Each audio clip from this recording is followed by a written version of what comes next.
Hello and welcome back to the Dynasty Grind. My name is Peter Howard at PA Howdy on Twitter and Threads, and everywhere else you might need an at. Yeah, sorry I'm a little late. I've been sitting here since 9 waiting to go. Made the link, sent it to Zach and Russ. Russ won't show up.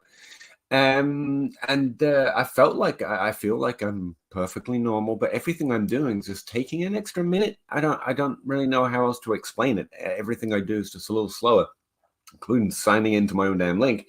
But we are here now, ready to talk about all things fantasy football and Dynasty fantasy football related. I updated my ranks recently. Wasn't a big update, just shuffled some things around and removed some extra sleepers. Like I'm always looking to remove some sleepers. If you have any questions, comments, thoughts, trades that you've done recently that you want to ask us or have some feedback or argue about, drop in whatever comment box, whatever streaming platform you happen to be watching us on, although that's no longer Twitter, X, whatever it is. Because we don't pay for that. So maybe you saw the link on Twitter, but we don't stream there no more, I guess. Don't really know what to make of that, other than it's true. We do it democratically, though, or I don't know if that's the right word. We go through it in the order in which it turns up in the queue, in the combined feed that it gives us. There's no real way to jump the queue. We just go one by one, and we finish when we run out of questions. It's usually about a 3-hour show, because we do like to talk, because we like the sound of our own voice. No, because we actually do like to give consideration to anything you happen to be asking us about. So, without further blabbering or ado, let's go talk to Zach Reed about some Dynasty. What do you say? As soon as I find the button. See? Everything takes an extra second.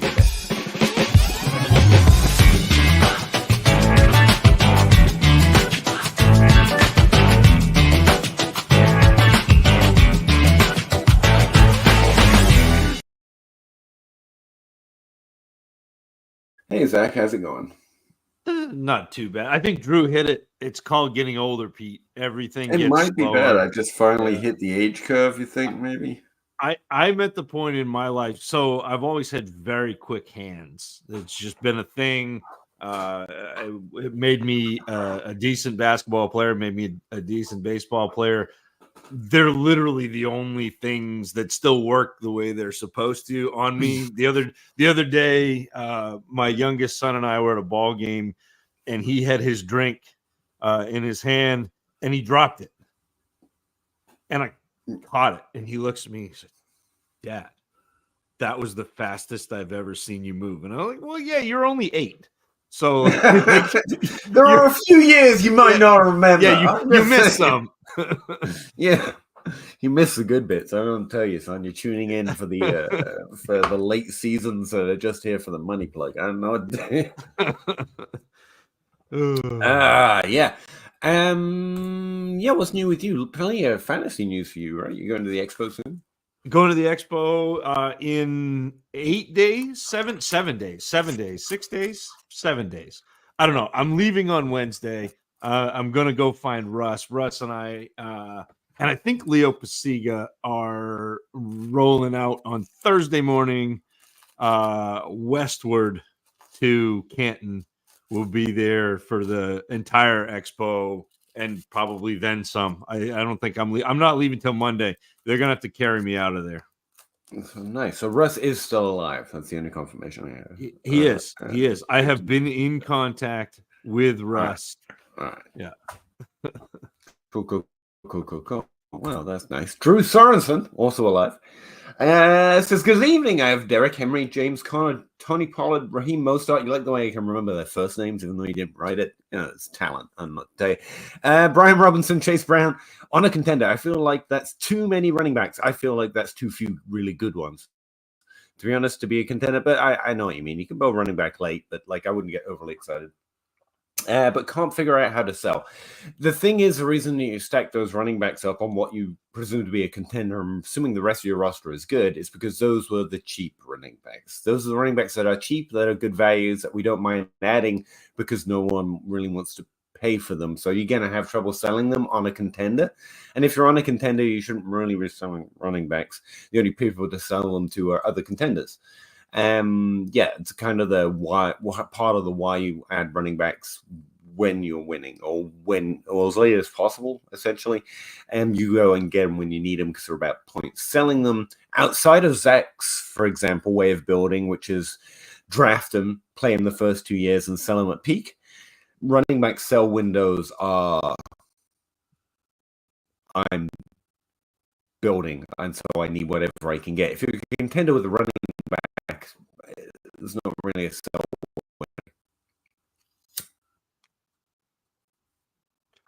Yeah, and you also have two on that team. Would you try to add a running back to and try to get a quarterback upgrade?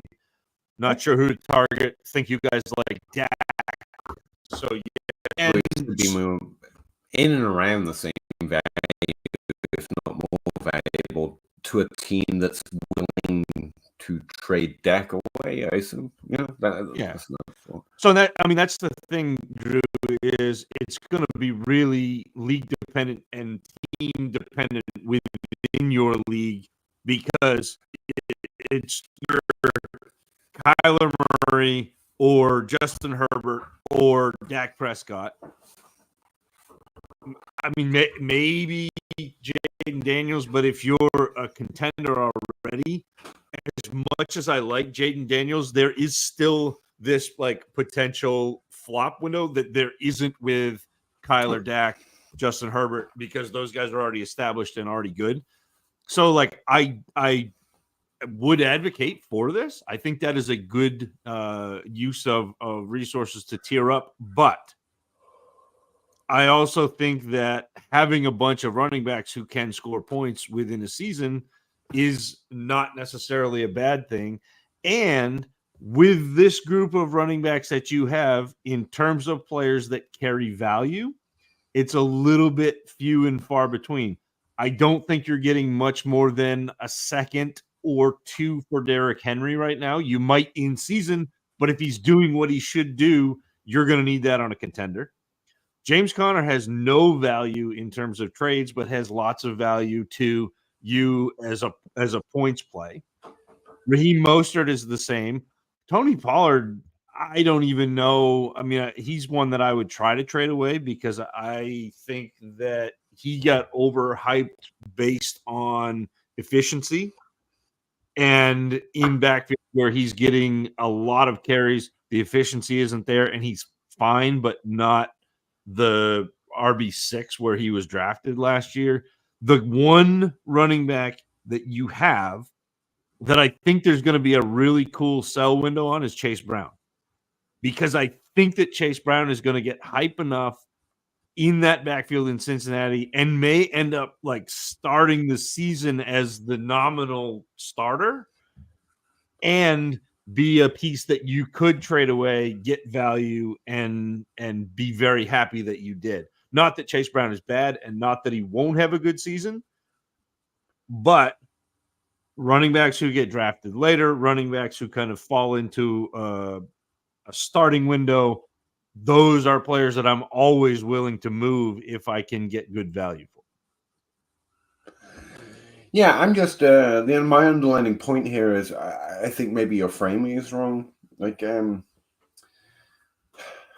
as a contender, your main trade competitors will be teams that don't think they're contenders, and it's hard to find those anyway because everyone always thinks they're going to win typically. But a building roster will be interested in you, and they're not interested in James Conner or even Chase Brown till he does something, like Zach said.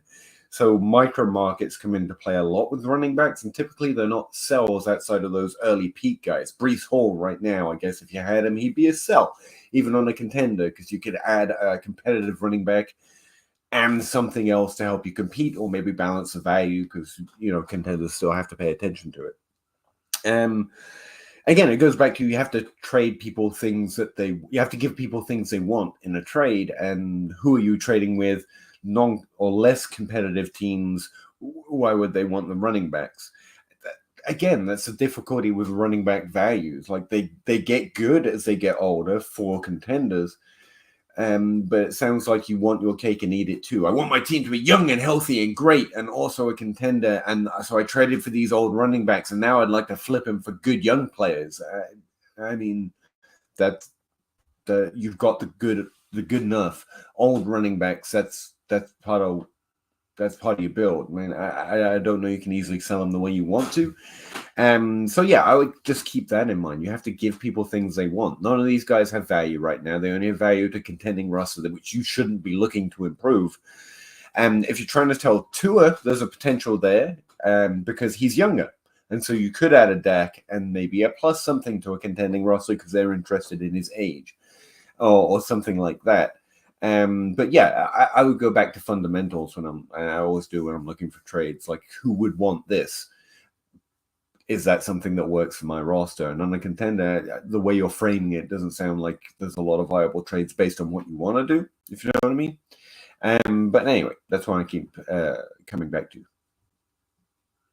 Looked like you had something else to add there, Zach. But I do, but the other way you could attack this too, Drew, is by taking some of these running backs and attacking other older running backs who I think still have points potential. So, like I would attack Alvin Kamara this year because I don't think Alvin Kamara has the value in terms of trade. So you might be able to get Kamara for Pollard or Pollard plus a little bit or Chase Brown plus.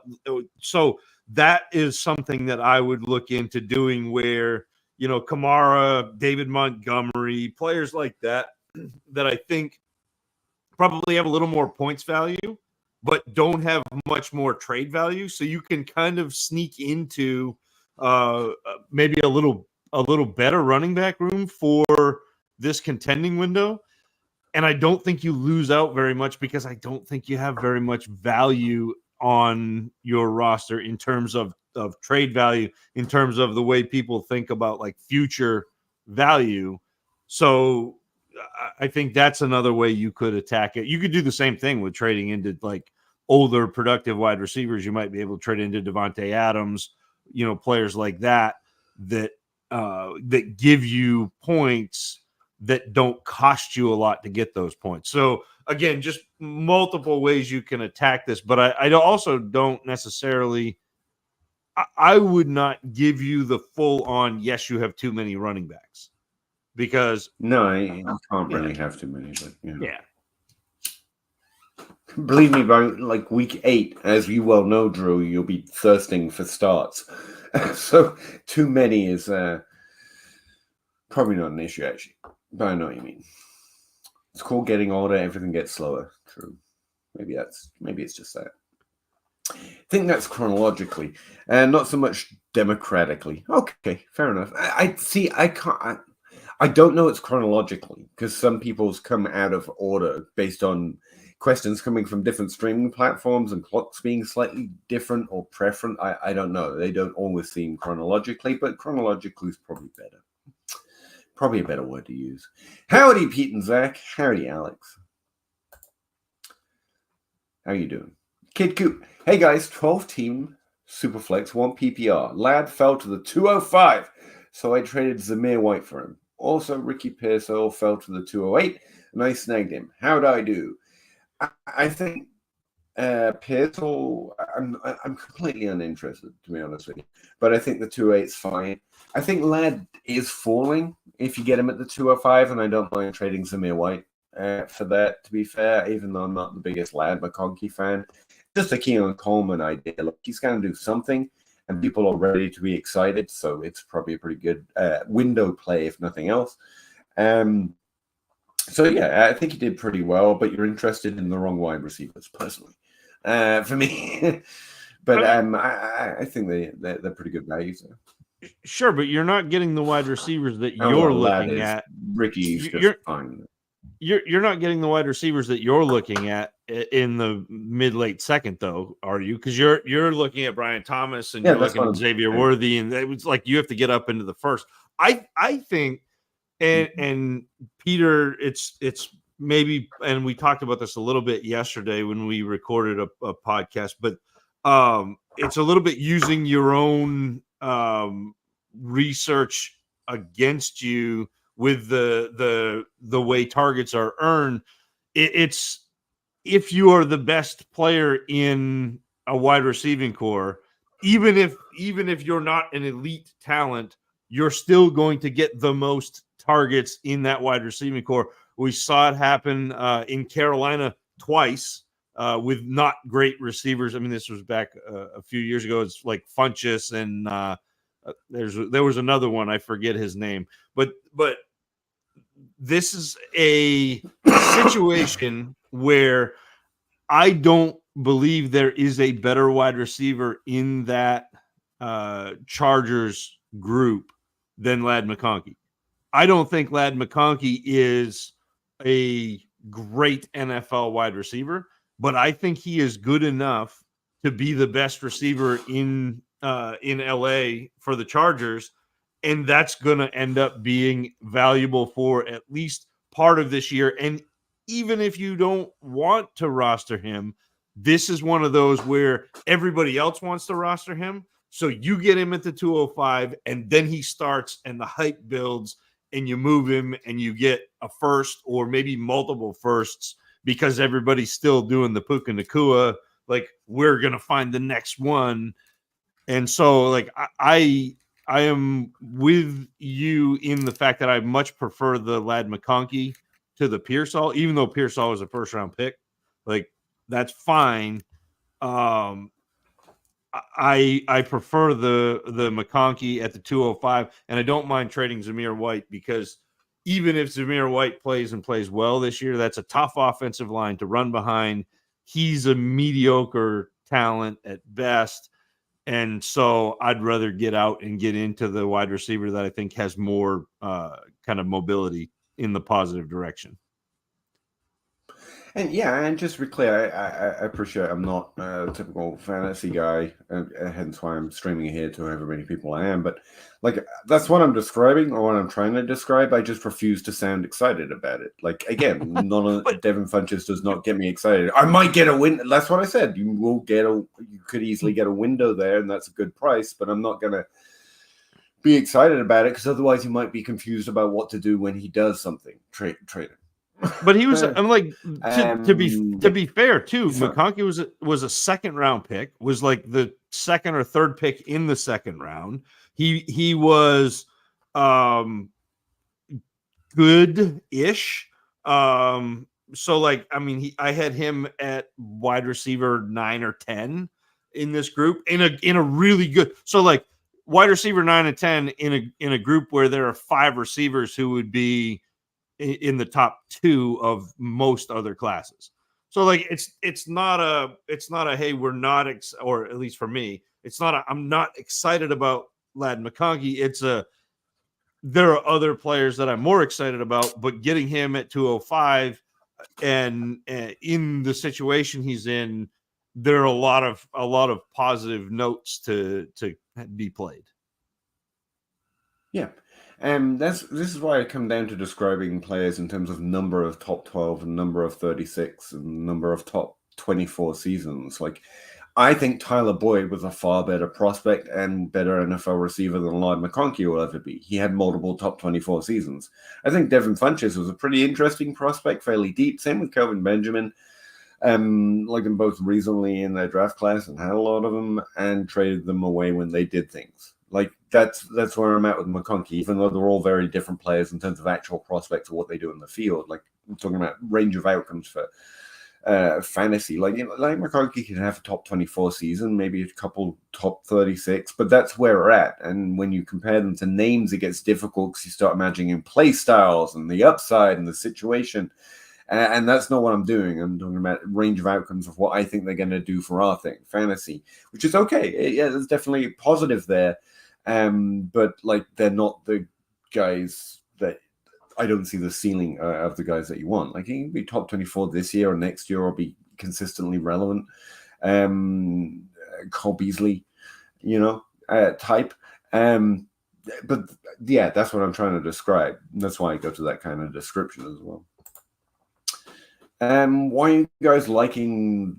Who are you guys liking in the Bills receiver room? You see, that's just not the way I think. Again, that goes back to what Zach was trying to use against me with a targeted thing. There might be no one in a receiving room I like, but I appreciate what you're saying. I like. I have no hot takes. Think Kincaid will be fine. I don't think he's the next Travis Kelce. That's just hyperbole in my opinion. I don't think there's a replacement for Diggs there. Yeah, if that's what you're asking, now that he's gone, I don't think there's anyone like Diggs on the team. So there won't be that. There'll be a smattering of interesting players, you know. I forget who else is on there right now. 2025 Ayuk. Is that where? No, I don't know. Fair enough. Maybe. Yeah, there's no one to replace Diggs. I don't think the offense suffers devastatingly to that because Josh Allen's going to serve. It just won't culminate in a single great top 12 player like Diggs was. You'll just have more of a smattering. I think Kincaid will be perfectly good, you know. But yeah, I don't like anyone particularly over where the average of the market, as it were. No, I mean, it probably, like, to me, probably the player who will stand out. I use the term "stand out" loosely. Is going to be Curtis Samuel, because I feel like he's the guy who has done it a little bit before. But again, you're not like Curtis Samuel is my wide receiver 1. You're like, right. You know, I got him as a wide receiver 3, and he probably produces as a low end wide receiver 2, and I'm happy. But like the Keon Coleman hype, fine. I think he can be okay. Again, it's what I said before.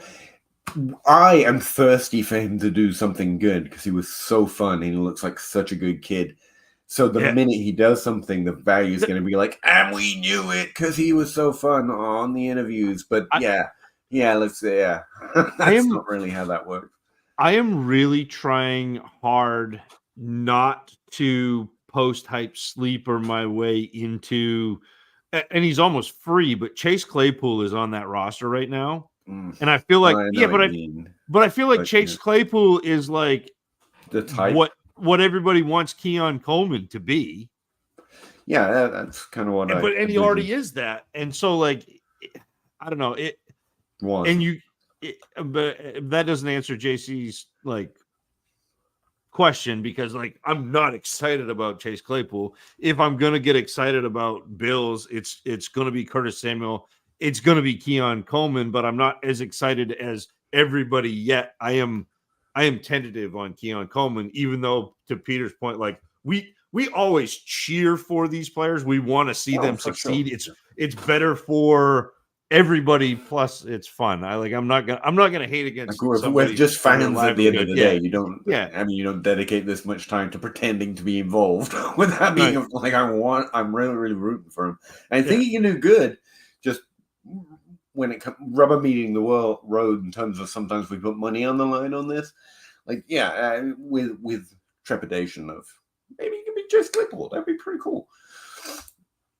Come on, Dave. Too slow. 2 lemons, 2 party hat guys, and only 2 party hat guys. That makes me feel like he's not partying hard enough. We're not doing it for him tonight. 1 heart, a football, a sun, a panda, very cute looking panda, Statue of Liberty moment, Planet of the Apes. That's the only thing I think about when I see that. I believe that's a cow. 2 teddy bears. Nah, it's definitely a cow. A little tree. What is that one? A satellite, telescope, microscope, post box, lock, spade, right? That's a spade from a card set, and then a little I know the word for that starts off musical note things. I don't know. Ampersand? No. I don't know. Zach, you should know that. You like a staff? No, that little swirly thing they put at the start of notes on a music sheet. No? Right. It's one of those. There you go, Dave. Thank you. Kelvin Benjamin. Yeah, there you go. He's fine.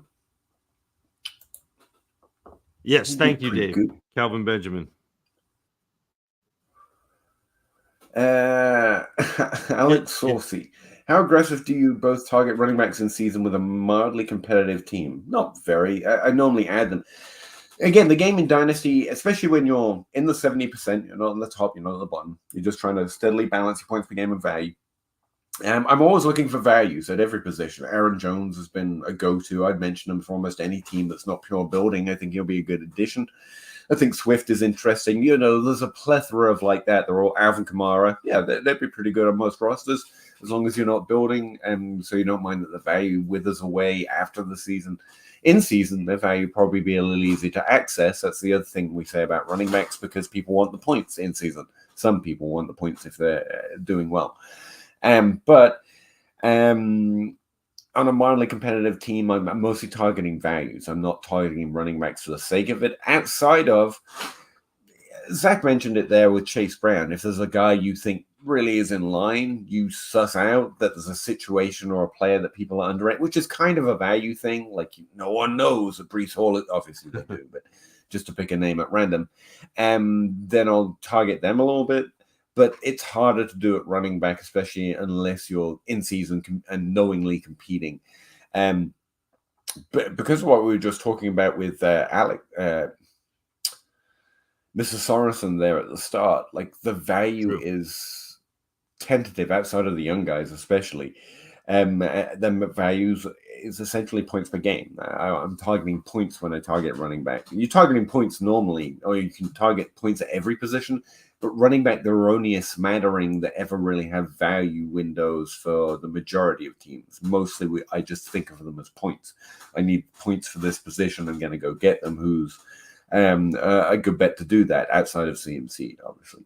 But yeah, there are a few where on a mildly competitive team, which, to be fair, I think is a majority of teams, Aaron Jones, Swift always stands out to me as well. I think I've added Eckler a few times. We're talking about a second-round pick, got it done for most of these. I've traded for most of them. This offseason, if not just had them added to another trade and around that second-round pick value. Who else comes to mind? Alvin Kamara, that we already mentioned. I think Henry's a fine addition for a mildly competitive team at his current value. Probably harder to get for that second. But it's not far off, I'd say, at this point. Zach's mentioned Tony Pollard a few different times. I've ended up with him in a trade as well. Again, I'm not excited, but I think he's a really reasonable add for, as you say, a mildly competitive team. I'd have to look through my ranks versus consensus ranks to find more specific names. But outside of that, yeah, mildly competitive teams, that's mostly where my head's at. Now, if you look at my ranks versus consensus, like CMC will stand out, and some of the bigger names that carry more value, the difference is there. I won't be targeting them on a mildly competitive team. If I get in season and I'm like, hey, I'm actually tentatively, as you say, moving towards the final here, then I want to go up and get those bigger names, which is where CMC would come in. Strangely enough, the Breece Halls of the world, I love them. I highly value them as well. My ranks are well in line. But I never say I'm actively targeting them because their value plays at running back, and where I just kind of don't play the position that way. And you could see ETN. He's a weird one. He's young, so there's value there, but he's a little underranked and a little underdrafted as well.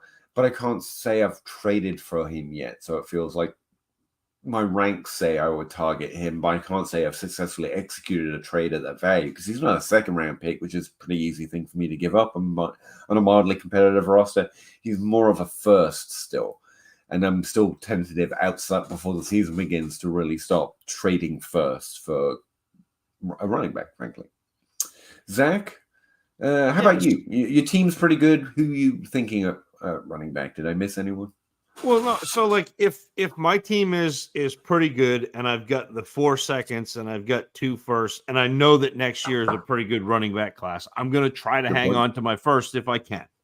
And that's the second part that I just ignored there. I think that's a good point. Don't again, which is part of I wouldn't immediately start thinking about your first as what you want to give away for running backs on a mildly competitive team. Good point. Right. Yeah. But to that point, we're back to those running backs that I think that you can get for a second or a combination of seconds. So you're looking at Derrick Henry, you're looking at Kamara, you're looking at David Montgomery is actually really kind of sneaky. Like he's a mid running back 2, but nobody thinks of him as a mid running back 2 because he's the second running back on the team in Detroit.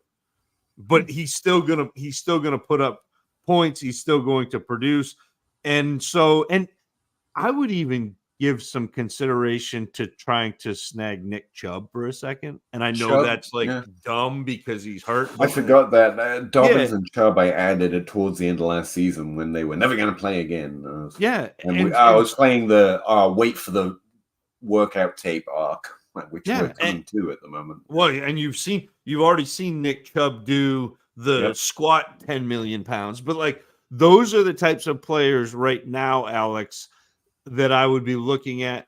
And then you can kind of, if you can get a couple of those. So let's say you put together 3 firsts and you get 2 of those running backs.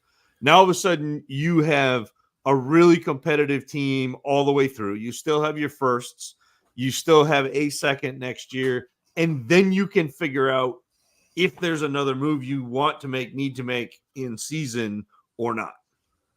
I was just running through Najee Harris. I've added him a few places the exact same way. Again, we're talking less than the first. For what you seem like you want to do, and it's perfectly fine to play running backs slightly differently or very differently than I do. I know a lot of good players that do that. I think ETN was a name that I mentioned that should be on your list. He should still carry that first value into next offseason. He's still young enough, as long as he doesn't get injured, which is always a question with every NFL player, running back in particular. He's young enough that he's going to be good enough that's why he's a little weird for me, because he should be overvalued, not slightly undervalued based on how I think about the position. But ETN might fit your wants a little bit better, and I'd be happy to trade a first for him if you just really want to go stack up at running back, if that's the way you're playing that team.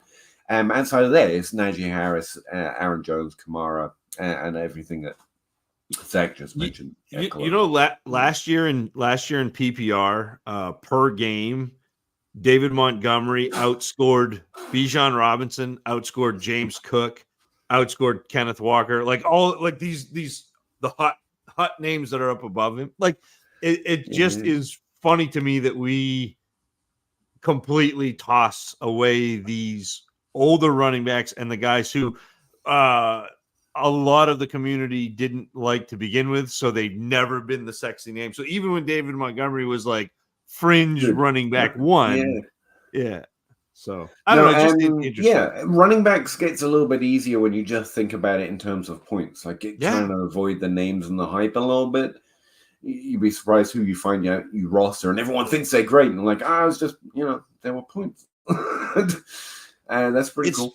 And it does get a little easier. Yeah. If you can compartmentalize and you like play running backs as a redraft team, and then like quarterback and receiver and tight end especially as a dynasty, because I guess if I had one of those for tight end, it was just literally don't worry about the age. Honestly, worry about age less anyway. But tight ends just believe they're done when they're done, like the tippy top of wide receiver. Like when Jefferson's 30 and everyone's panicked, I'll be like, but he's Jefferson.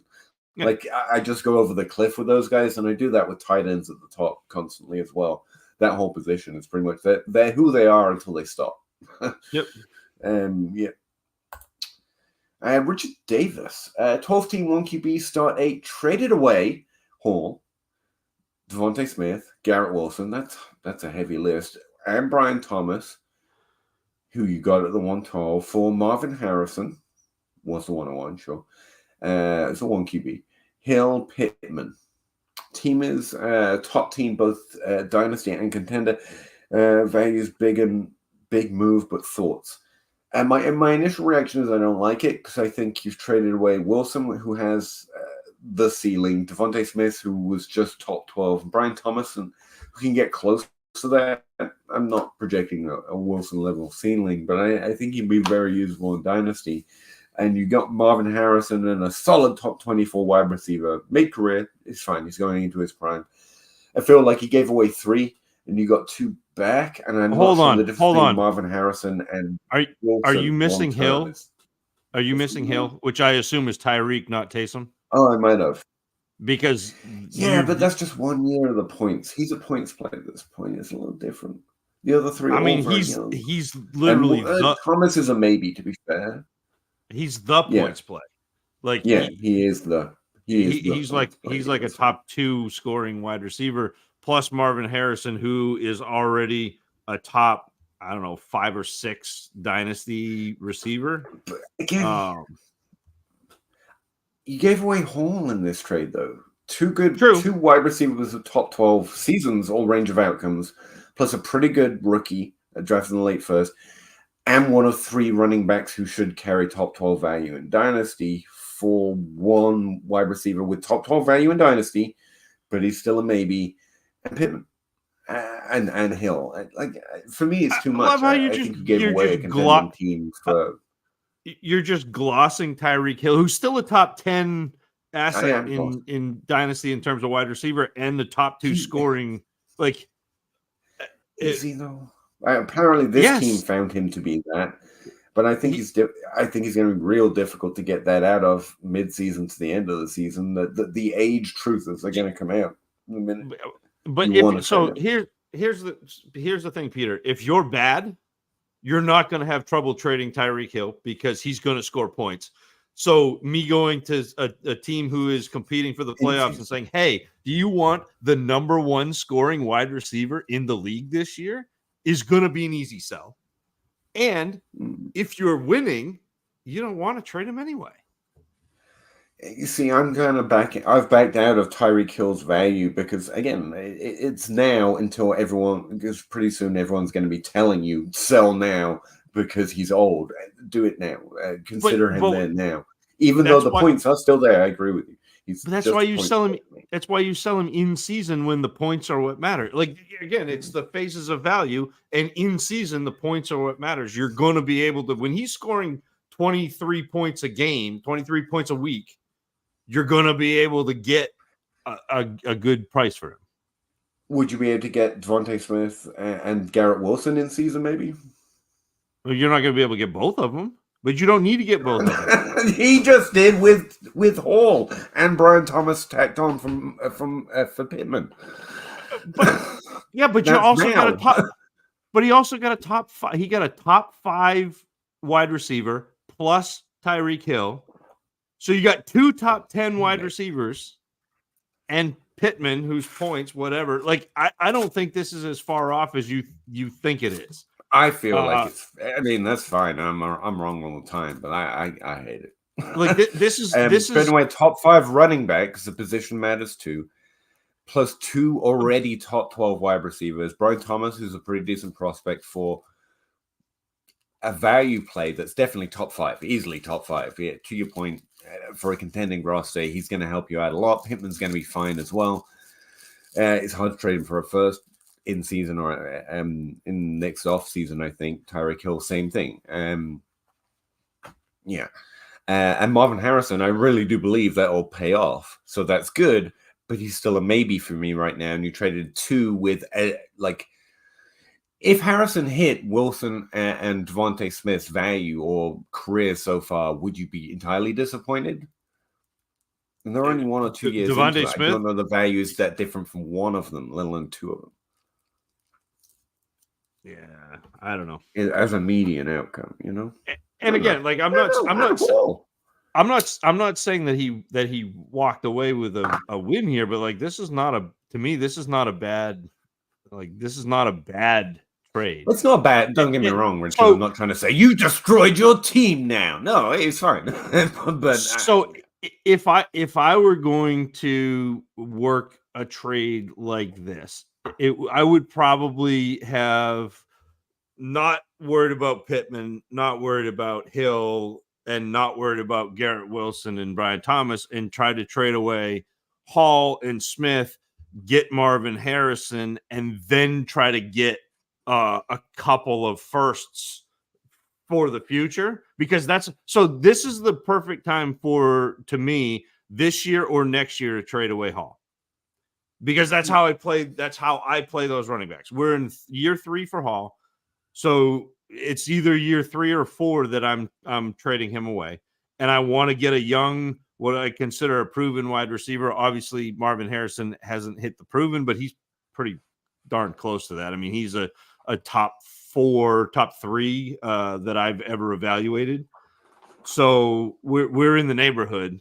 and then re-rack the rookie picks to be able to get running backs again. Like this is math for me.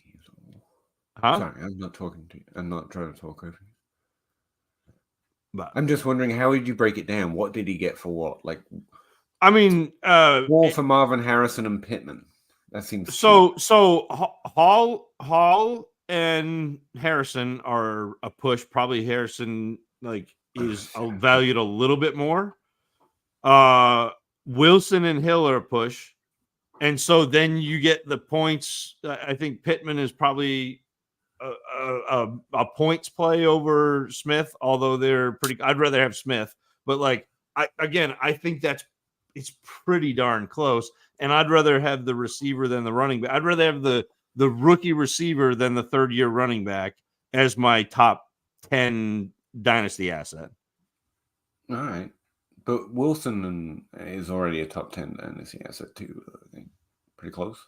I mean, so Wilson right now, according to DLF ADP, Wilson and Tyreek Hill are wide receiver 8 and 9. Yeah. Okay. Yeah. And Tyreek Hill has put up the production. Wilson has put up the target receptions. Targets. No. He hasn't put up the receptions. He's put up the targets. And again, this is not anti-Wilson. Like I am full in on Wilson, but yeah, I don't think the difference between Hill and Wilson is that big. Unless it is. If Garrett Wilson does what I expect Garrett Wilson to do this year, then 8 months from now, this is a dumb trade. But right now, where we sit, this is I don't think that this is a bad trade. I think this is even, and I think you're getting the points at least on your side, Richard.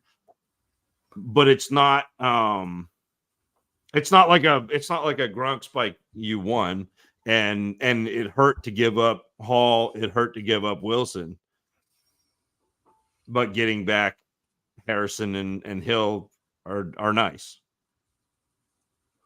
Okay. Flosaurus, I want Josh Reynolds as my friend wide receiver 10 on my deep roster.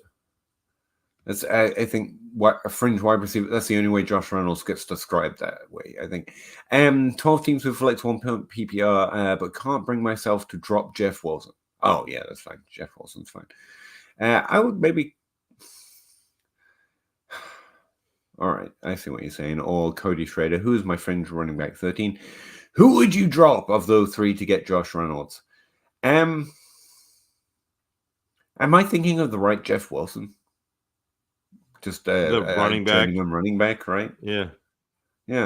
I drop him. And yeah, roster running back. It's okay to take some shots, and Josh Reynolds has been decent enough in the NFL that he can garner you a flex week. That's kind of his range of outcomes. Although you hope for more, so you can roster him. Yeah. I don't think you need to roster Jace McClellan. I'd rather cut Jace McClellan than Jeff Wilson.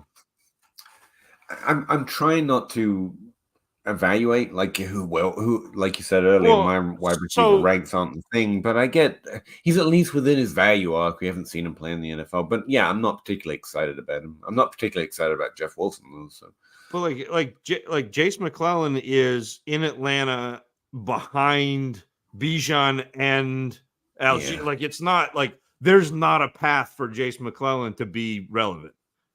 No, so there's not a huge. No, there's not a big path. There's not a huge don't drop McClellan or anything. I was just, I wouldn't harbor any. See, I wouldn't mind dropping any of them, and I'm assuming you just added Jace McClellan, which it's a little hard to let it go of a guy you just added. That was kind of my thought. But I think, Wilson and McClellan, and I think Zach's got a fair point about McClellan's path to relevancy versus Wilson's this year. And you do roster running back, so probably McClellan. Apologies to his mother. Andrew Carlson. We all in on Chase Brown? He's on the add running back list to me. I think Zach may have a stronger opinion. Not to put him on the truther train or nothing, but he's got a good argument of why he might sooner rather than later have more relevance in fantasy and therefore have a value arc. So yeah, sure, I'll join the train. Zach says, get on board. If he's paying for the ticket, I'll take the journey. Hold on. Yeah, like I don't mind rostering him as like hey, hope he does something. But I like wheels up may be a stretch, but like there are wheels. I think this is actually a good broader point, which seems to be where I'm going with things these days. We are hard to get excited about things, and I think you should be. I think if you're always excited about something, that just says more about you're trying to add. It's a trying clef, to be good content or whatnot. Like we want to be reasonable most of the time, and if that means when we are excited about something, we mean it. It's actually something worth paying it. That's what I try for. So not to undersell Chase Brown to you here. I'm just, trying to be reasonable with when I get excited. I think Chase Brown's a very good very fine prospect for value potential and points potential this year, suddenly from very little investment. Yeah. But wheels up, we'll reserve that kind of excitement. You know what I mean? It's a clef that was in Dave's like a treble clef. I epitomed. Yeah, clef sounds. Treble clef. That's that's the one. Yeah. But there are multiple different. There's like bass clef, treble clef. I said staff, but I think staff is the actual like lines. Yeah.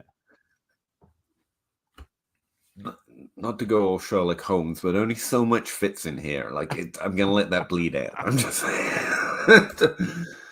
sorry, Flowsaurus, I think I missed the first one here. We're thinking upon maybe Tipton as well instead of Reynolds. I have fun thinking about these decisions too, but if you don't have the time, I wouldn't twisting the wind on it too much.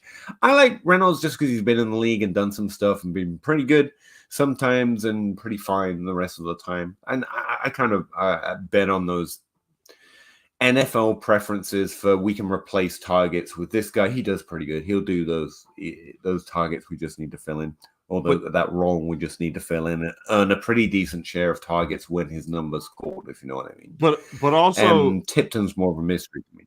Can we don't get this feels so much like training camp hype, like Josh Reynolds. Yeah, very careful with the depth of today. So let's relax. Like it is fun though. I'm not trying to I do this. Like I get excited about rookies and I found him on the waiver wire when you find so little on the waiver wire in general in Dynasty. Like not to jump on your fun, but that's what's going on in my head too. Like don't give in to the beat writers. Although it's fun. Most beat writers are. Thanks. I'm looking forward to having more questions come in season. Yeah. I can't wait to see we'll be here. Talk about them badly, and then Andrew Carlson, Kincaid is the answer in the Bills receiving room. That's why I said he's going to be fine. I think that's going to, when you look at the roster, and in reality, no matter what people write or say, we know there isn't a load of Diggs targets sitting around for someone to pick up. So they're going to look at the roster, go, Young, pretty good, had a pretty good year last year. Kincaid to the moon. I just, back a little bit. Kincaid is pretty good. He's a decent prospect with high draft capital. I wouldn't expect him to become Kelsey from where he was just because Diggs is gone. He's going to improve as he would have improved anyway, because he's entering deeper into his career. Tight ends develop. All players develop. He's in. I don't want to bore you, but like wide receiver in year 2, you expect to see this huge jump from wide receivers. Year 1 is really when it comes from running backs. Typically, tight ends you can wait to year 3, and that's what tight ends have a little bit more development in them.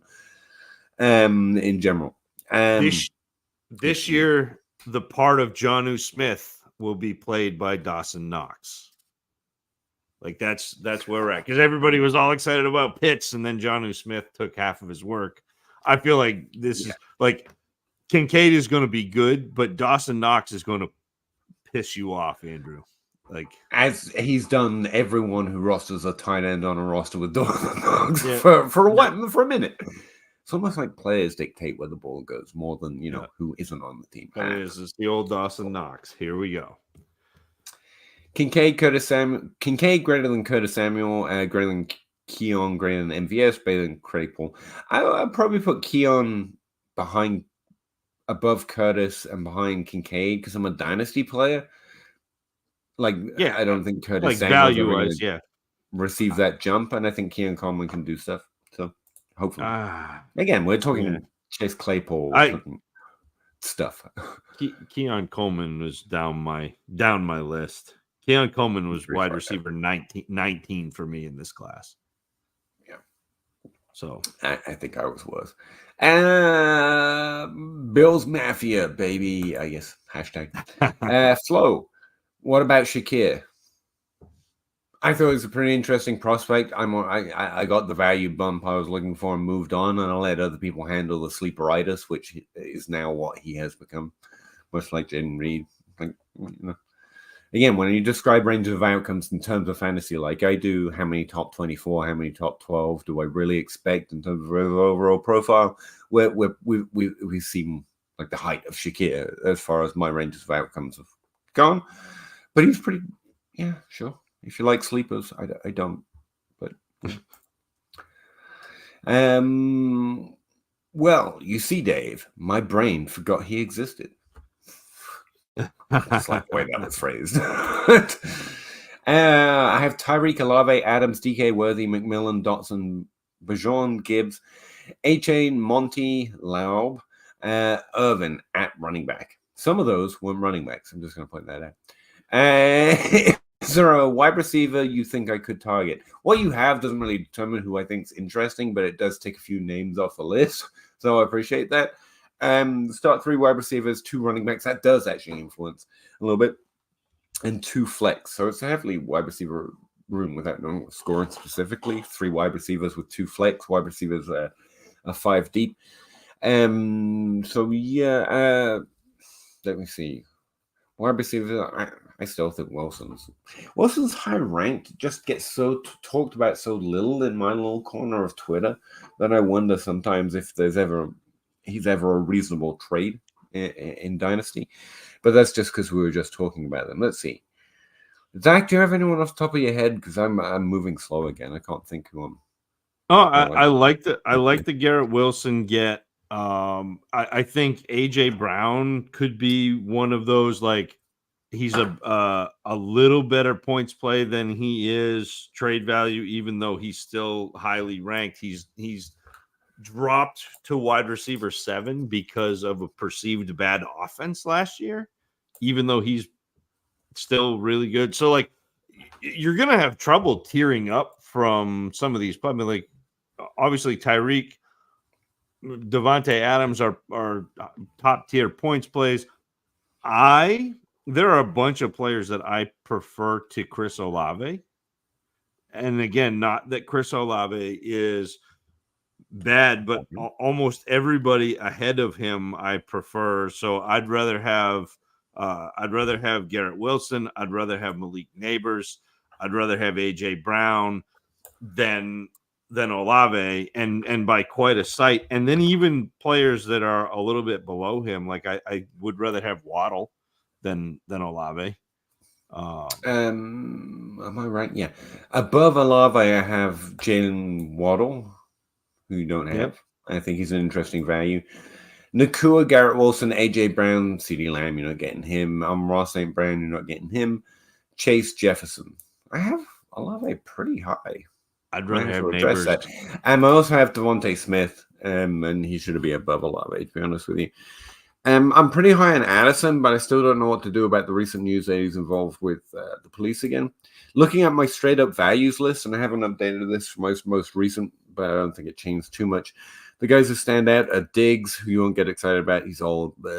Deebo Samuel, who's always injured, but a top 12 guy when he's not. Deep, Michael Wilson, apparently. Like, I have some top 36 interest in him, and almost no one else does. He's ranked as like wide receiver 76. Amon-Ra, too expensive. Garrett Wilson, too expensive. Devontae Smith, Jalen Waddle, DK, who we already have. Jordan Addison, stand out. And Josh Downs. Yeah, Josh Downs a little bit. And the other piece of that too, Tony, is you don't necessarily have to add wide receiver. Like, I know that you're looking at Don't. that, but like with those flexes, like you have to start 3 wide receivers, you have to start 2 running backs, but you could start 4 running backs. So if you tier up at running back, that could end up giving you, or add another running back, that could end up giving you like 4 real positional advantage running backs. Or you could look at a quarterback or tight end and see if you can get a positional advantage at one of those onesie positions, and that actually gives you kind of a step up the ladder rungs as well. That's what's happening to me. When you ask, here's my wide receivers, what wide receivers should I target? I go look at wide receivers, and it makes me less interested. I always immediately start thinking about different positions when thinking about something I want to trade away or do something with. Like, I'd be much more interested. Running back's a good way to go right now. Tight end's a great way to go. I don't know if this is a super flex, but if it is, quarterback's a good way to go. If looking to improve wide receivers, I think about adding things to the back end there. If you could add, there's nothing you could add to Dotson to make him worth more than what you add, or McMillan. Worthy, no, he's getting bad hype right now, so he's a hold for now. DK's value is low. Adams' value is old. Olave's value is like Wilson's. No one's really talking about it right now, so he's got a lot of value, but I don't think you're seeing a window. Tyreek is old, so I don't think you have players that other people are listing for right now at wide receiver. But you do at running back. Bijan and Gibbs both rightly top 3, top 5, and Gibbs receives a hell of a lot more hype right now from my feel. Depends on your league. So if you wanted to improve at wide receiver, all those running backs we mentioned that are old but also good and points, you could go and trade for those guys plus a wide receiver, and you can even throw in a wide receiver to really bump up one of your wide receiver positions. If that's making sense, if you take Gibbs to the Chase, Jefferson, Amon-Ra, St. Brown, Jalen Waddle, if you want to drop a little bit, or CeeDee Lamb owner, they might be interested in giving you one of those higher tier wide receivers for Gibbs, and you can throw in a wide receiver with it, so they're getting a wide receiver back in return. That might be the way I'd go about it if you just want to improve that position. Yeah. You're going to have to start thinking about trading some. A-Chain's actually probably even better trade right now. Trading the running backs to improve one of your wide receivers instead of thinking about your wide receivers, because your wide receivers are all kind of fine right now value-wise. Yeah, that's what's happening to me, and why I didn't have good suggestions. I would go for that upper tier, because that's what's missing from your roster. And to do that, you're going to have to use either Bijan, Gibbs, or A-Chain to get that. That's what I'm trying to say. Replace MVS with Shakir. I mean, just forget both their names. You'll be good. Promise. And fine, but Tony Perez. I also have 2 early 25 firsts. Again, it's fine to trade first. I'm not a pick hoarder, as it were, but if you don't necessarily have to do it to get a trade done, we typically trying to hold on to first because they get more valuable. They're that liquid value. Unless you're chasing something you're absolutely certain on or you absolutely need. So you're in season, you're trying to win. You're just going for that win. Trade first, like the water. Who cares? Or you just find a player that's absolutely you're 100% sold on. You've got the proven record, whatever your process is, and he's low right now. I start adding first to those trades pretty confidently. For me, right now, the names that jump off aren't what you're looking for, but it's super flex right now. Murray, Justin Herbert, Jim Daniels, who's becoming increasingly interested in me, but that might be just because I spent too long talking to Zach. And it's super flex, so the quarterback has that nice edge to it. But yeah, it's nice to have those first, but don't lead with them. It's in the off season; they're a year away. There's no need to thirst to get rid of them right now. And your roster's solid enough as it is. I wouldn't worry about it. If you could add a first to Tyreek, given what Zach just said, lots of people feel like that. To get Jefferson, Chase, something, then you're getting youth and points, I guess. But those same position trades, I almost never suggest them because I would never recommend them. But yeah, some people love doing that kind of thing where they're getting Tyreek, a better scoring, more proven wide, getting the guy for, and a first. For just one player in the same tier. Some people might be interested in that, but you're buying back a couple years. I don't mind doing that with first either. Whatever your ranks are would determine who those guys are, to be clear, but I just listed my top 3, 4, 5.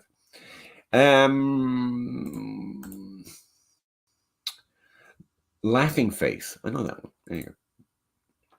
It's Kincaid, Samuel Con. It's no one. Let's face it. It's no one. If this is a list, it's no one. As Kincaid's value is solid, which is why I say no one. If it was value like David Njoku, I'd be all about, hey, Kincaid's cheap, but he's not. He's fine. Treble clef. I should have scrolled down. We had it. Dave knows. Alan Davis got here 21 minutes late. That's okay. I was like 10 minutes late myself. As of this posting, Wings Day night. How could I forget the grind? You didn't have to say that you forgot about us. You just you could have let that go and it would have felt better. Like, yeah, good, Alan. We're only here when you want us to be, Don't worry about it. Treble clef. Come on. Yeah, I failed music on every level.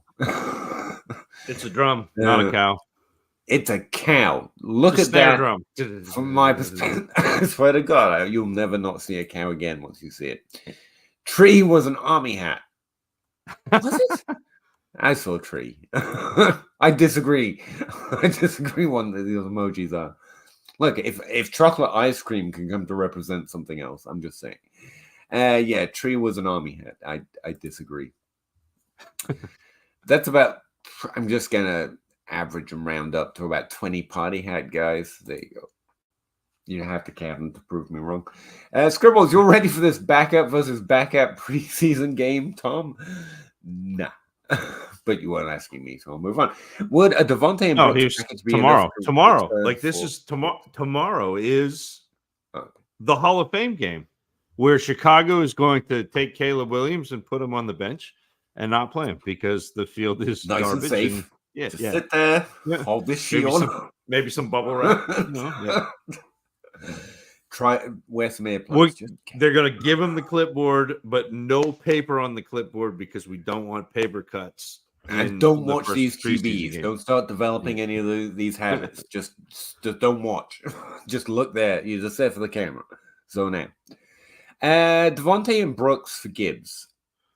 I think Devontae and Gibbs isn't actually too far off for me, but it's at least a first, probably, to get a Gibbs. He's running back. Those valuable young points. Gibbs is really hyped. It's closer for me than it is the market, is what I'm saying. And I don't think Brooks pays that difference.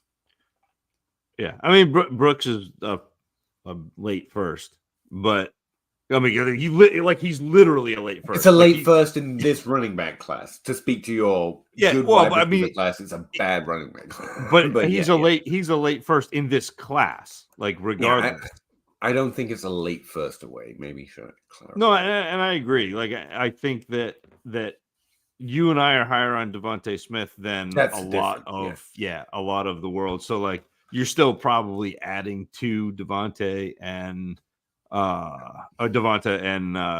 Brooks to get to Gibbs, but like if you were asking this in reverse, I got offered Devontae Smith and Brooks for Gibbs.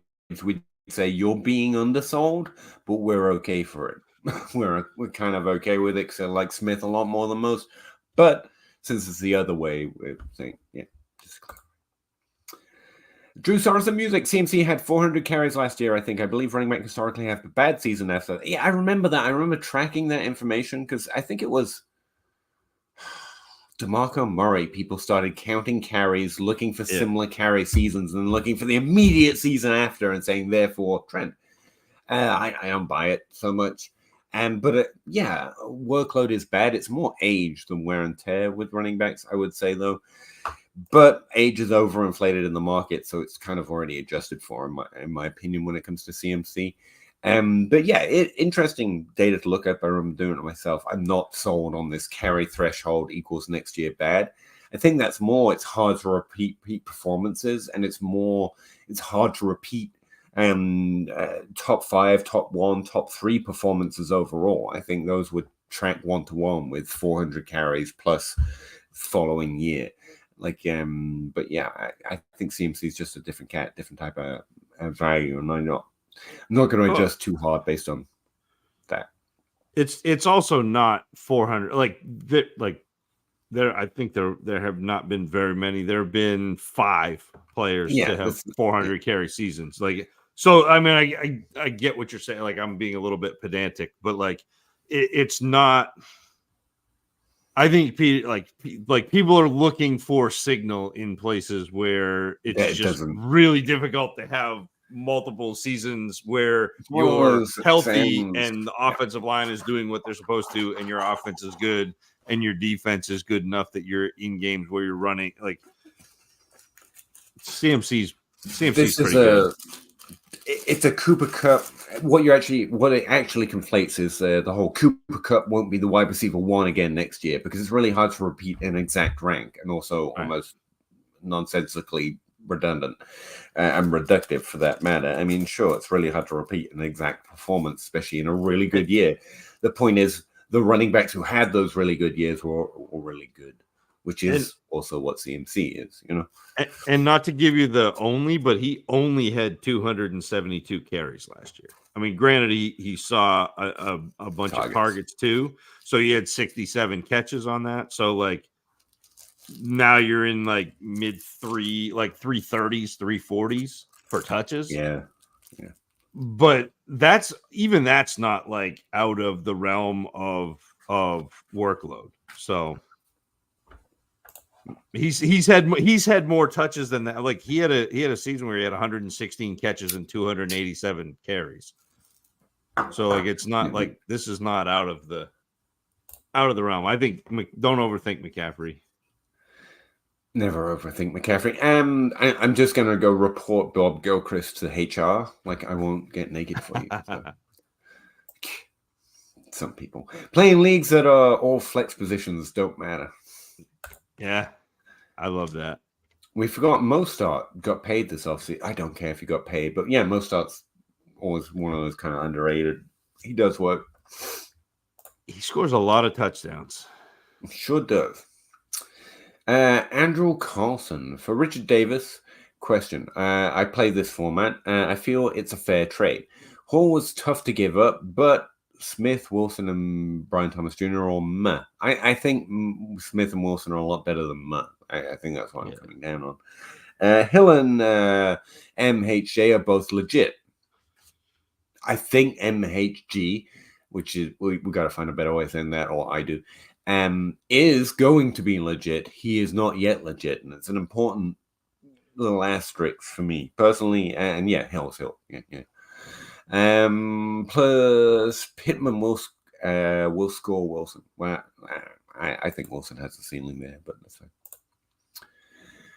Raheem must start. It's fun, but I wouldn't. I wouldn't base my starting lineup decisions based on good puns or good naming conventions. But you know, you do you. JC Troller, Zach, what does your running back churn look like in practice? I assume high value guys you tier somewhat. Are you ever just taking picks to draft new running backs? Well, yeah. So that's kind of the idea is, I build initially or try to build initially through wide receivers, but one of the fun things you can do, because, and it's been a little tougher the last 3 years or so because we've been on a 0 RB kick and nobody wants running backs. But when you're in the cycle where people want running backs, you draft running backs in rookie drafts. You use them to score points for you for a couple of years, sometimes 3. Sometimes, like, I'm either trading them after a couple of years or after 3 years. And then when I make that trade, I'm trying to get young, proven wide receivers and draft picks where I can go start that running back cycle again. And once I get to a point where I have enough young, proven wide receivers and the rest of my team looks pretty good, that's when I start attacking the older points play running backs and adding them to my team, because you can get them for cheap because most people don't want them. They're already old. It's Derrick Henry. It's the Kamara. You know, it's that type of player. James Conner for like next to nothing. David Montgomery. And once you have your wide receiving core, once you have your quarterback situation, set, once you have your tight end situation set, it's really easy to put those pieces together with the running backs and get the cheap running back points, and then you win.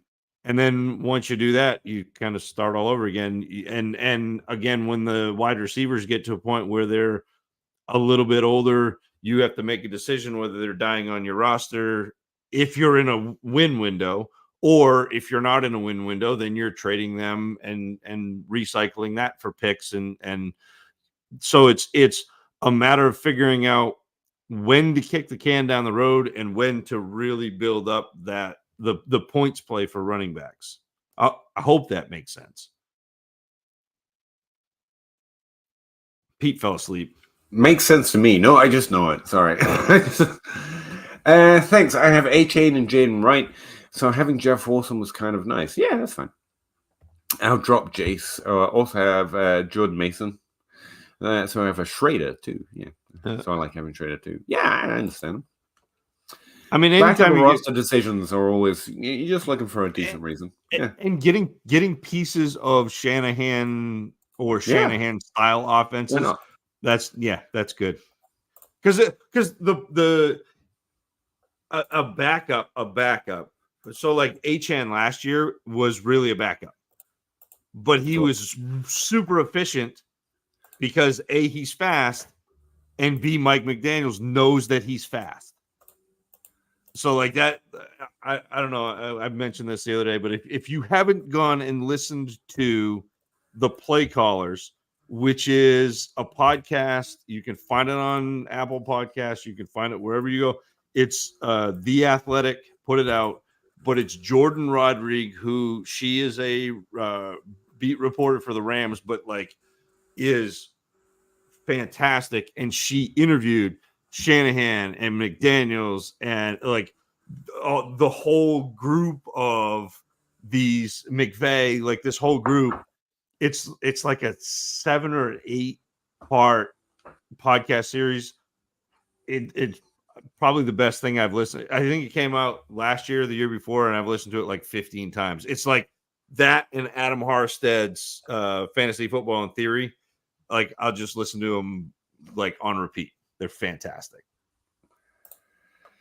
Richard Davis, one of two, or half a team, one or the other. Just a half Marvin team. Hall trade is A-Rich, Daniel Jones, and Bajon, JT, Ali, Shipley, Zeke, Chase, Hill, Puka, Marv, Pittman, Lockett, Pitts, and Schultz.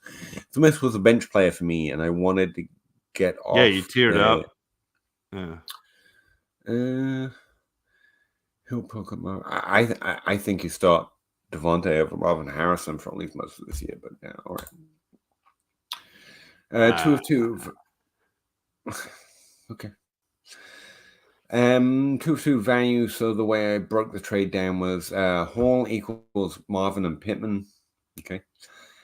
Smith, then it was Wilson and the 112. Hill, which I know is a downgrade, but I felt like it's worth it to try and win. Dynasty and Contender Ranks was used off Dynasty Nerds app and was first in both before trade. I'm ranks and looking at value calculators and similar things are fine. It doesn't make it right or wrong for me though. You know what I mean? Like it's a good guide, but if you liked it, you liked it, man. I don't like live the value, but if Marvin turns into a Chase, that's my expectation of him. He is praying. I like the trade a lot. Plus, Wilson will be good this year, but I'm worried he's more DJ Moore player after Rodgers. I'm worried more about the Rodgers era. Like, if we could get Kirk Cousins there right now, and at least I know he's going to play 17 games. Well, that's I think the thing that people are missing with Garrett Wilson, and the scary part about it is his first 2 years, he hasn't been uber productive. Like he's been 1,000 yards or 1,100 yards, a few touchdowns. But that's not his. That's not what he's actually doing. If you look at his performance, if you're not rating performance purely based on points, which is a good cut too usually, but not in this case. Or some 147 targets as a rookie and 168 targets last year.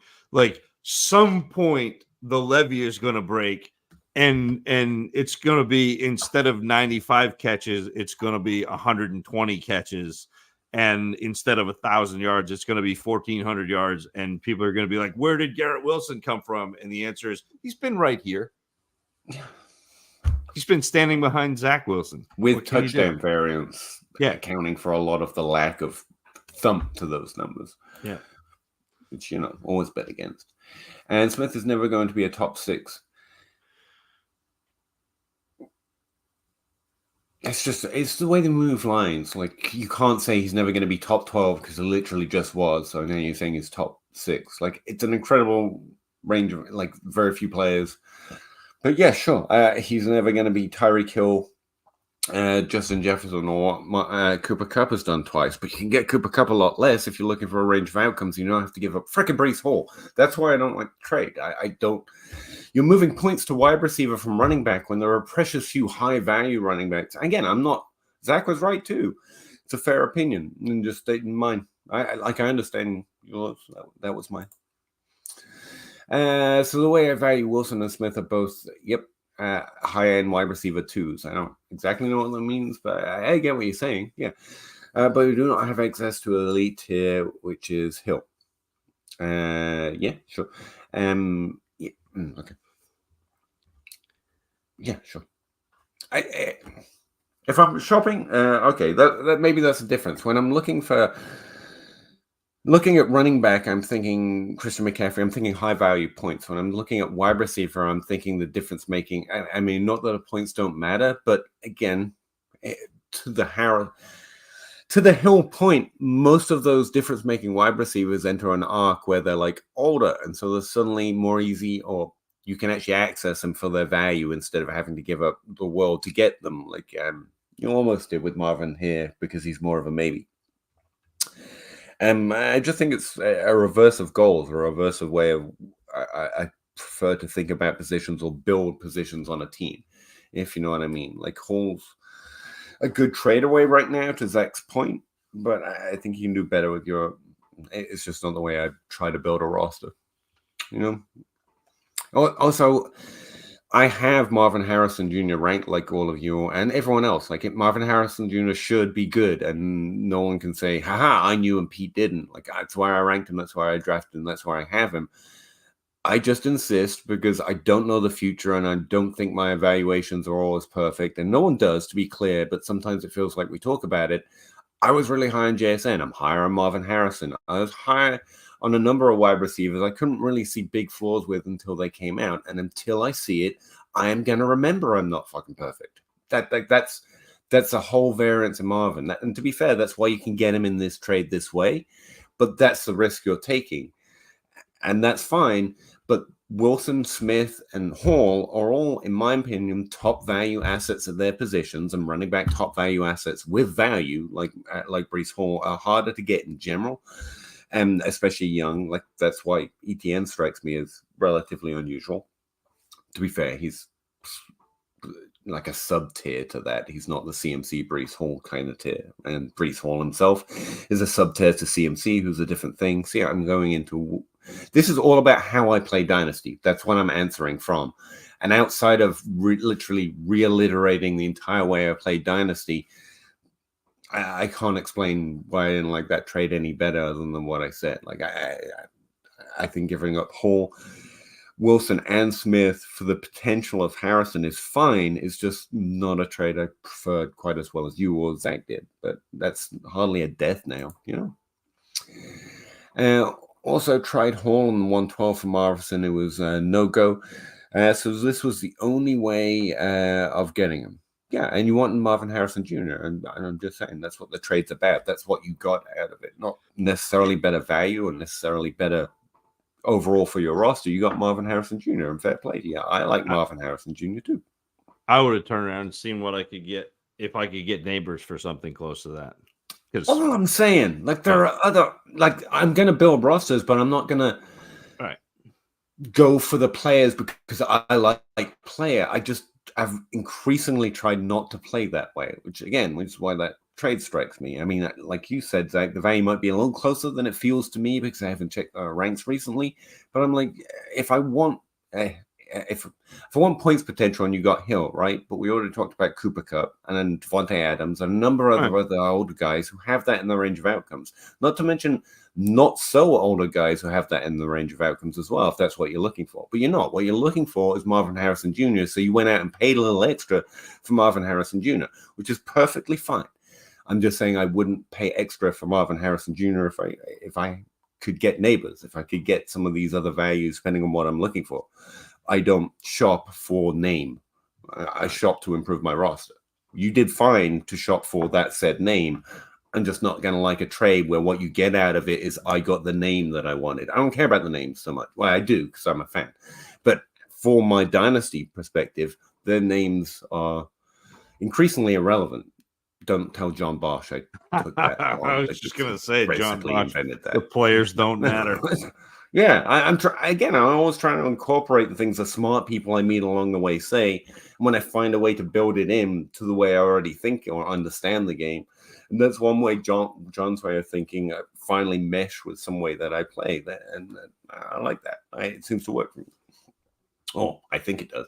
Who knows? I haven't won everything yet. Baker Kid 2.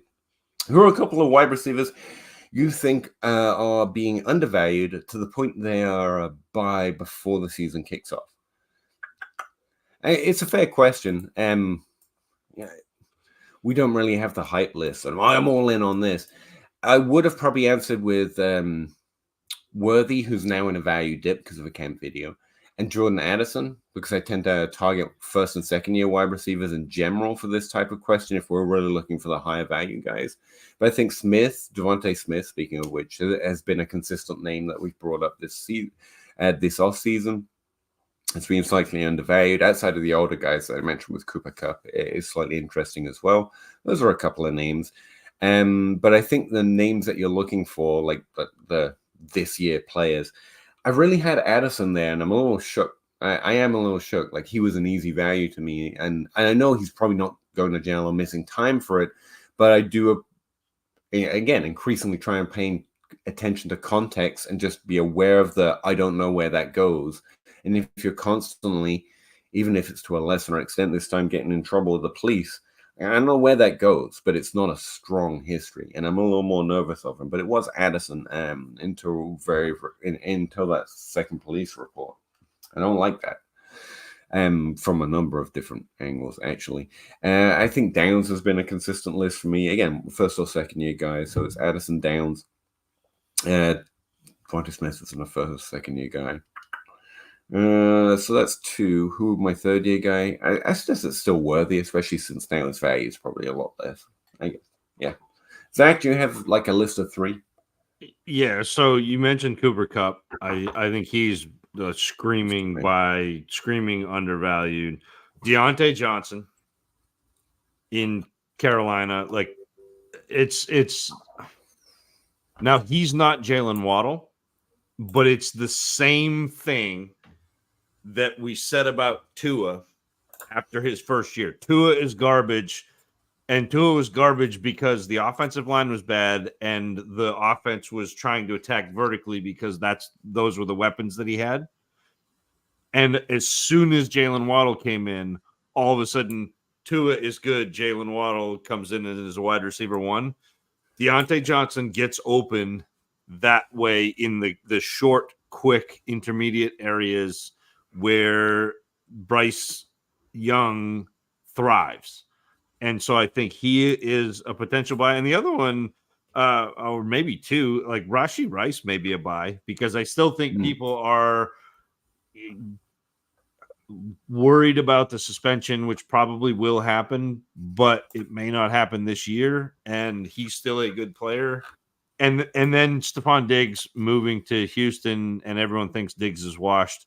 I don't believe is washed, and he's going fairly deep as well. So like those are the players that I'm trying to buy, especially for points. Now we've gotten a lot sharper as a community on the guys who are not points play. That I think, and Peter, you mentioned Devontae Smith. I'm still buying JSN, but I think you can get him at a little discount. I think he's really good. So, like, those are the guys that I'm buying as not necessarily points plays, but like future value plays. And Debo, did I mention Debo? Debo's both. Debo's good. You just stop. You're just ticking off. I was just going to say, right. I don't know why I limit myself. I was like, who are the first or second year guys? That's who you'll be interested in. I'm just going to go back to my list, and you literally tick them off. It's Diggs, Debo Samuel, Amon-Ra St. Brown, who I guess counts because I have him 3 and consensus has him 4, which is a significant difference at high, but really there's no value difference when you go and trade for Amon-Ra St. Brown.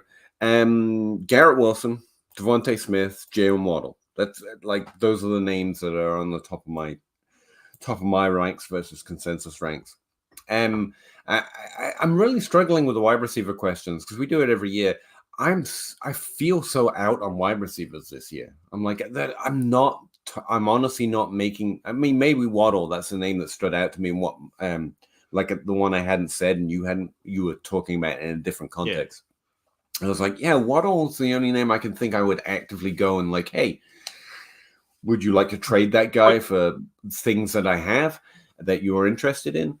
But outside of that, I'm not sending a lot of wide receiver offers. That's just the honest truth. That's why I don't have a very strong list this year of wide. It was Addison and then the thing. And so now I'm not sending a lot of wide receiver offers. And tight end and quarterback is mostly the offers. And those second round picks for running backs that I mentioned. Those are the trades that have been executing this offseason. But I think that's partially because you live to be a contrarian. And right, no, I don't mind the word. I'm just saying I don't aim for it. And right now the prevailing wind is 0 RB, so lots of wide receivers.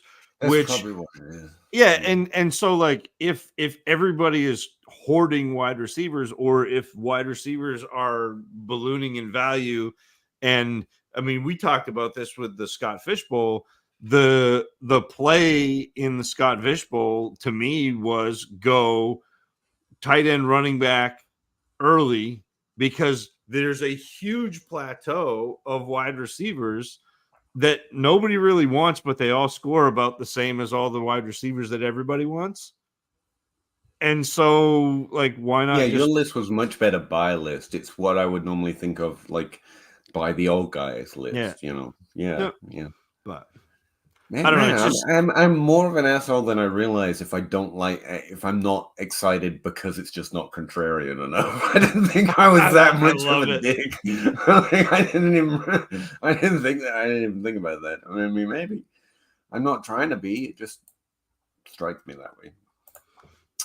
I like the stream already. Too bad. Oh, you liked the stream. You can't do it again. Also, Wall-E is the best animated movie. That's a good question. We need Russ for. But I like animated movie. I like Moana, but it's a not name that occurred to me. Yeah, but it's not I think Moana may have my favorite music, but if we're going animated, I'm gonna go all the way back to Robin Williams and Aladdin. Like that's like Robin Williams as the genie is that's my jam. Again, I guess I'll embrace my inner contrarian. When you say animated movies, the one that always first occurs to me, I don't think it's like revolutionary cinema or anywhere, but the one that sticks out to me from my childhood, outside of the ones I was forced to watch, because they're the only videos that Nan and Granddad had, which were good. I'm not complaining, but you get sick of them after a while. Page Master. Yeah, I don't think I've ever heard anyone ever mention it, but I really enjoyed that.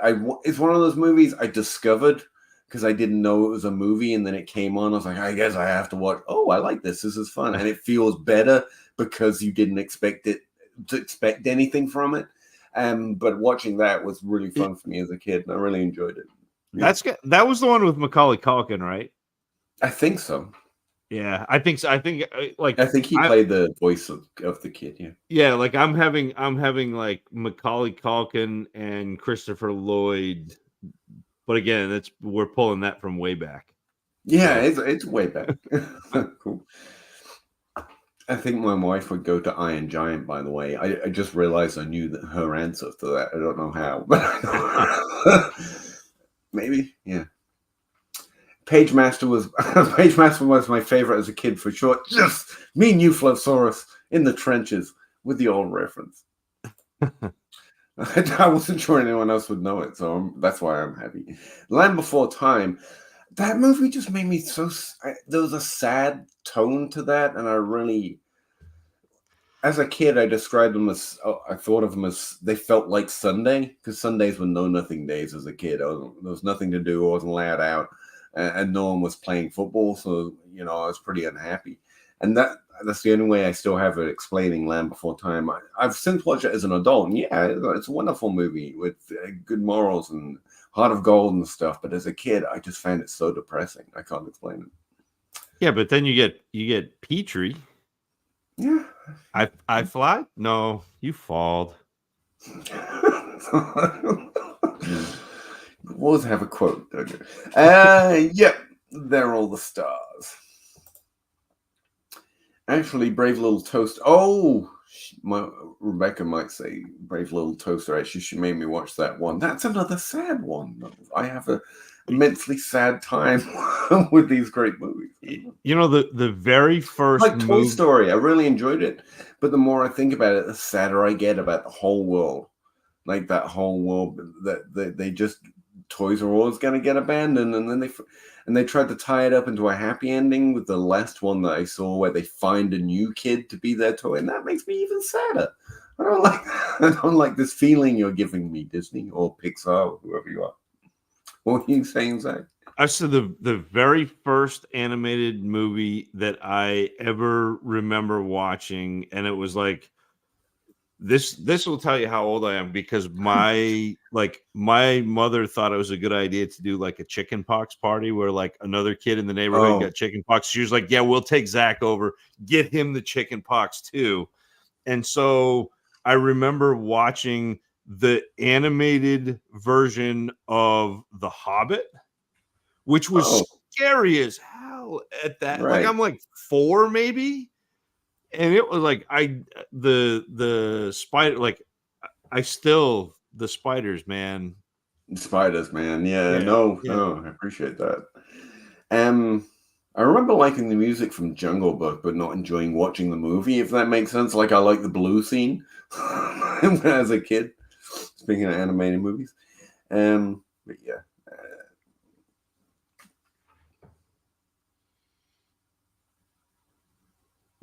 I had a joke there, but I can't remember what it was, so it went away. That's it. Pete, we made it. We made it. No one has anything else to say, or it's because I can't articulate why I don't like that trade any more than I have. It's just anti the way I built, and a perfectly fine trade. And I'm happy you got your guy. I think you're going to be happy with it. Marvin Harrison Jr. is going to be excellent. Tyreek Hill is going to score a bunch of points as he always does, and Pittman's going to be absolutely fine. So yeah, I think you're going to be happy with it. I love that you're walking it back at the end of the. I am really not. I still wouldn't do that trade. I think you can do better with the value. Yeah, no, and I agree with you. In my opinion, you're just really under describing both Smith and Wilson, and I think people are going to remember that in season as well. They're all really young. They're all really good. They're all not Tyreek tier, especially when he was young, but they're that level of value. Without the points in season, especially if they're not currently, and you trade away 3 of them from Marvin Harrison Jr. and the points, so you're going to be happy with the trade, is what I'm saying.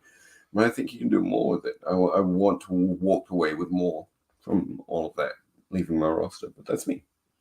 Also, just don't sell that many high. I'm not into the so much going out, so much good stuff. The big value trades, what do they call them? Big boy trades. I'm a small boy. I'm a young, tiny, cowardly boy. I like the small trades.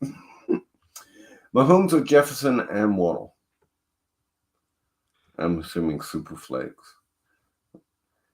Again, value-wise, it's probably the Jefferson and Waddle side. But if I'm competing, probably the Mahomes side. Oh, if my team's fine, probably the Mahomes side. But it's still pretty close. I still want the Jefferson and Waddle side because I think you get a difference maker regardless. But the second one, I think I'd rather have Mahomes, even though Laporta and Kelsey are nice. Because I think you get a difference maker at a position that scores more points. I don't think like Mahomes and Jefferson are going to be close enough, and getting Waddle, I think, bolsters the like. It does. Does that make sense? Does that make sense? And the Laporta Kelsey, I think I'd rather have Mahomes, even though I think Laporta and Kelsey are great and are difference makers at the position. Unless it's like unless it's a 1.75 premium, and then all of a sudden the tight ends are quarterbacks. No, like I'm trying to think why. I think it comes out that, like, not so long ago, I built pure second-tier quarterback teams, and I was all about stuffing the value into the other positions. And the last couple years, I went the other way, and I've been building my superflex team stuffed at quarterback and letting other things lighten up a bit. And that's a pure reason. It's kind of a build question for me. But yeah, you're right. It's pretty fine either way. Mahomes, Laporta, and Kelsey. Again, I lean the Mahomes side, personally. Zach thinks nothing. No, I already answered this one. I said I'd rather have Mahomes than Laporta and Kelsey. I think unless it's a 1.75 premium where those guys are functionally quarterbacks. Mahomes is my QB3. So you have Hurts. No, he can't be a QB3. I don't think I could put Hurts above him if I really wanted to in Dynasty, and I have every now and again. I put Allen above him for a minute because the value is off, but it's back, and I think Allen's. How does it become a QB3? Is Allen and Hurts? You just have both of them above him? Could be. Okay. No, this is a. No, Pete. No. Not interested, but, no problem for bothering me. Yeah, I think we're done. All right. Appreciate you all. Reached the end. Yeah. Thank you for being. Look over there.